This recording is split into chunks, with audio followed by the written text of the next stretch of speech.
أول مرة أحس برجلي من 4 سنين. ده كان تعليق من مريضة زارتنا وخدت علاج لمفصل عصبي. وده واحد من أهم المشاكل اللي بتحصل للأسف من السكر. السكر هو مرض بسبب عدم انتظام نسبة السكر في الدم. للأسف مشاكل السكر ما بتقفش حتى على الرغم من إن إحنا مسيطرين عليه. يعني أنا لو مسيطر على أنواع الأكل اللي باكلها ومسيطر على نسبة الأكل وكميته ومسيطر على نسبة السكر وباخد العلاج بانتظام، برضو مشاكل السكر ممكن تحصل وتستمر في إنها تحصل.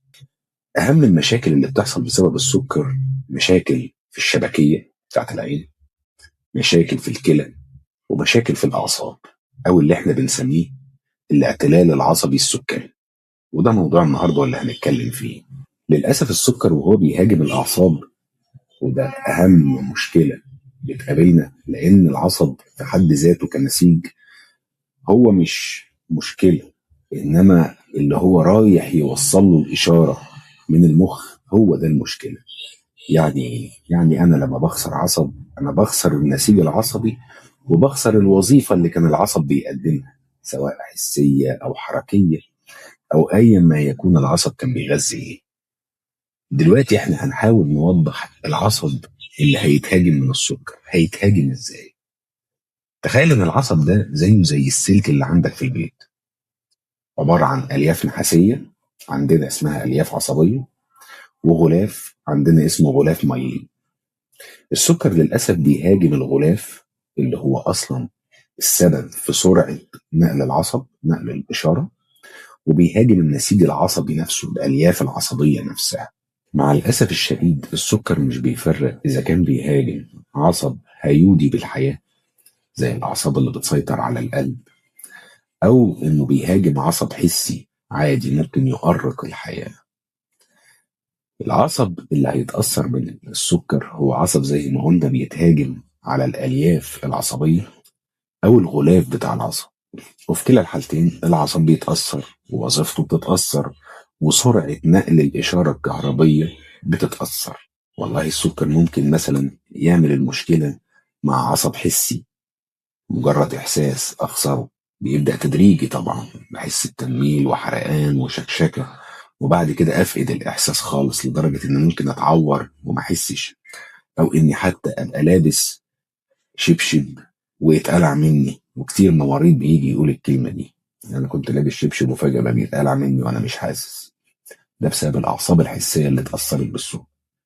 أو إنه يهاجم عصب حركي يكون بيسيطر على عضلة فيفقدنا حركة العضلة، يبقى العضلة المفروض كانت بتعمل حركة معينة للأسف هنخسرها، ولو ما انتبهناش ليها وعملنا علاج طبيعي وتأهيل ليها هتتحول لنسيج ليفي، وفي خلال 9 شهور هتتحول لنسيج دهني وتبقى مفيش عضلة أصلا.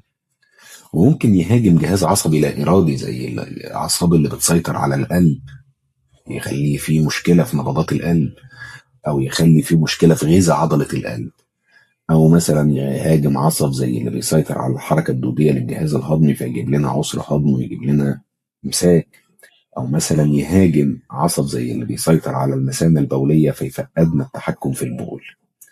وممكن يهاجم عصب مخي، عصب طالع من جذع المخ رايح بيغذي عضلات معينة أو إحساس معين في الوجه زي العصب الثالث المخي، وده مسؤول عن حركة عضلات العين. السكر لما بيهاجم مفصل للأسف هو مش بيهاجم المفصل نفسه، هو بيهاجم الأعصاب الحسية اللي بتوصل إحساس للمخ وإشارات عن المفصل.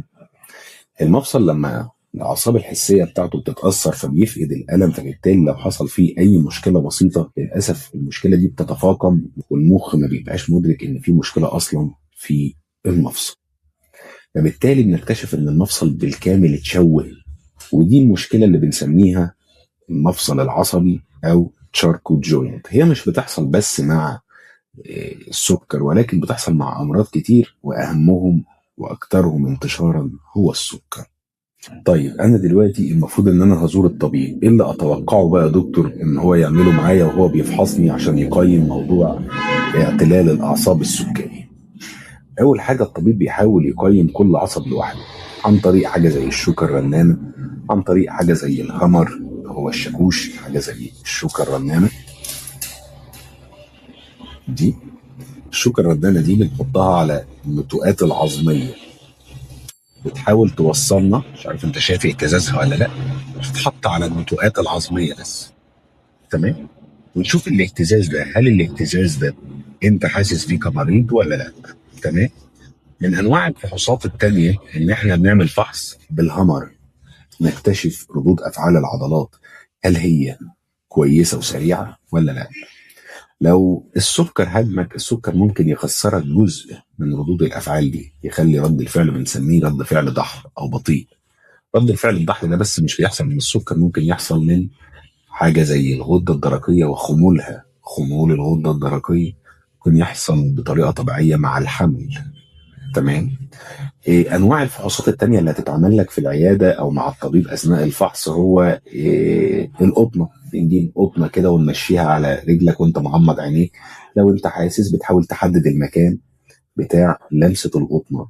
لو انت العصب فعلا شغال هتقدر تميز، لو مش شغال بسبب ان العصب التهب او اتاكل بسبب السكر لا، مش هتحس. حاجه برضو اخيره زي مثلا سن رفيع بنحاول ننغص بيه الجلد، وده مؤشر الالم. هل العصب بتاعه لسه متماسك ولا ضعيف، او حصل فيه تآكل بسبب السكر، ده برضه بيتم اختباره. انواع بقى فحوصات ممكن الطبيب يختارها، في انواع بسيطه زي رسم العصب، وده بيحدد لنا اذا كانت سرعه العصب اتاثرت ولا لسه، سرعه نقل العصب للاشاره الكهربيه اللي هي وظيفته يعني اتاثر ولا لسه. حاجه تانية مثلا النسيج العصبي، الالياف العصبيه نفسها حصل فيها تآكل ولا لسه. الغلاف حصل فيه تآكل ولا لسه. العضلات لسه مستجيبه ولا لا. للاسف العضلات لما العصب بتاعها يحصل فيه تآكل بتحاول بنفس اللفظ كده تاخد اعصاب وتستلف اعصاب من العضلات المجاوره. اي عصب حركي مجاور بتحاول تاخد منه، وكانها بتحاول تدخل صراع البقاء على قيد الحياه. فلما مش بتلاقي او بتلاقي الاعصاب مش مكفيه انها تحركها، اللي هي حاولت تستلفها، بتتحول لنسيج ليفي. ومن نسيج ليفي في خلال 9 شهور تتحول الى نسيج دهني. في انواع تانية من الفحوصات فحص يعني صعب شوية، ومن النادر ان هو يتم طلبه من المريض. حاجة زي البذل. بذل عينة من السائل بتاع النخاع الشوكي. البذل ده بندور فيه على انواع معينة من البروتينات، لو لقيناها دي بتبقى مؤشر واضح وقوي على ان السكر هاجم اعصاب الجسم. ايه الوقاية من اعتلال الاعصاب السكري؟ اعمل ايه عشان احمي نفسي؟ طبعا احنا هنتابع مع طبيب الغدد او طبيب البطنة عشان نحاول نسيطر قدر المستطاع على السكر ومشاكله. السكر ونسبة السكر بان انا باخد علاج السكر. طيب احمي نفسي ازاي بقى؟ رقم واحد النظافة الشخصية. انا مثلا خدت شاور اتوضيت مثلا، فانا في مية على رجلي، لا لازم انشف المية، لان المية على الجلد هي بيئة جيدة جدا لنمو الميكروبات، فلازم احمي نفسي من كده. رقم اتنين انا محتاج ان ضوافري تفضل مقصوفه. ما ينفعش اسيب ضوافري تطول، لا، لان الضوافر بينمو تحتها برضه ميكروبات، فلازم على طول اول باول وباستمرار اقص ضوافري. رقم ثلاثة انا محتاج شويه تمارين بسيطه. التمارين دي انا بحافظ فيها على الدوره الدمويه الطرفيه. التمارين دي ممنوع تكون عنيفه. يعني مثلا زي ايه التمارين؟ انا محتاج مثلا والله امشي كل يوم من ربع ساعه لنص ساعه يوميا، ده شيء متاح. انزل مثلا الصبح اتمشى من ربع ساعه لنص ساعه. حاجه تانية لو متاح في الصيف مثلا اعمل سباحه او علاج مائي تحت اشراف طبيب طبعا. حاجه تالتة مثلا ممكن تمارين اتزان. في تمرين بسيط خالص، ممنوع التمارين القاسيه زي ما قلنا.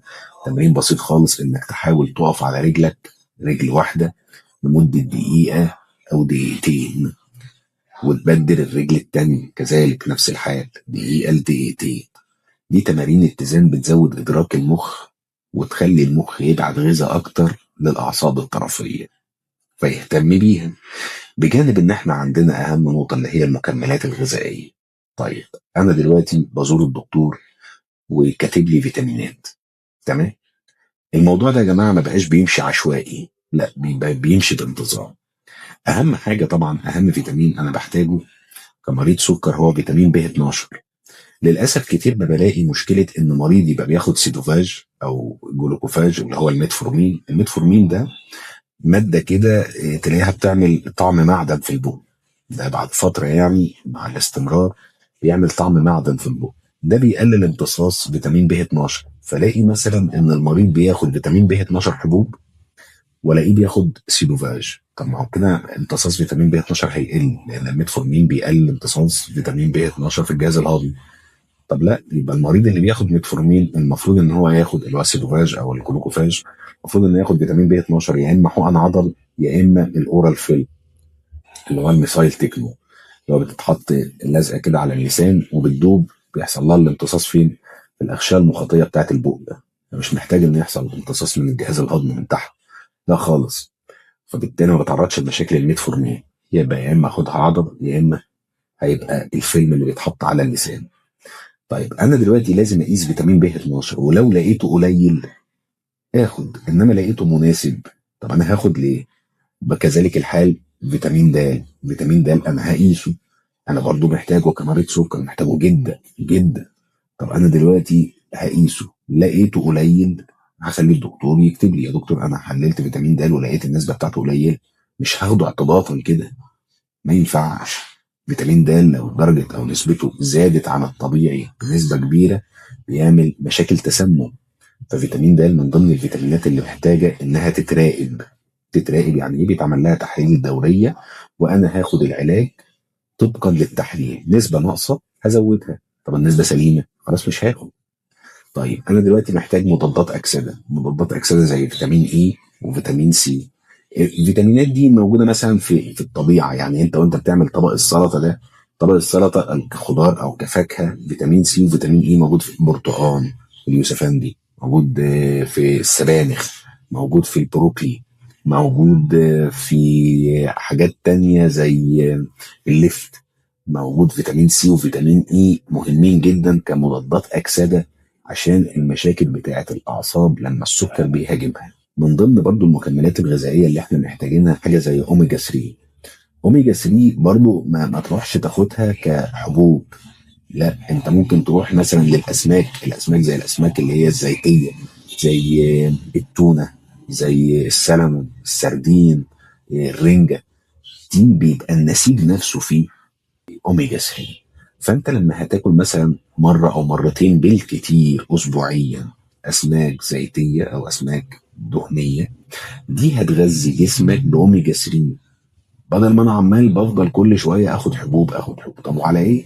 واوفر بقى موضوع الحبوب ده للحاجات اللي هي مش هعرف اعوضها الا من خلال الحبوب. فعلا الالفا لايبويك اسيد ده مضاد اكسده قوي جدا، بناخده لفتره معينه يحد من الالتهاب اللي بيحصل على الاعصاب. بناخده لفتره وبنريح فتره كبيره.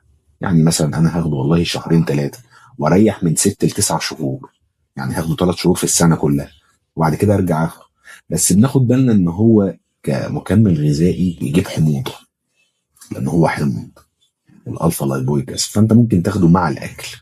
ده مكمل غذائي قوي جدا، كمضاد أكسدة. دي كانت فكرة عامة عن التهاب واعتلال الأعصاب السكري. أتمنى للجميع الشفاء، في أمان الله وفي رعاية الله.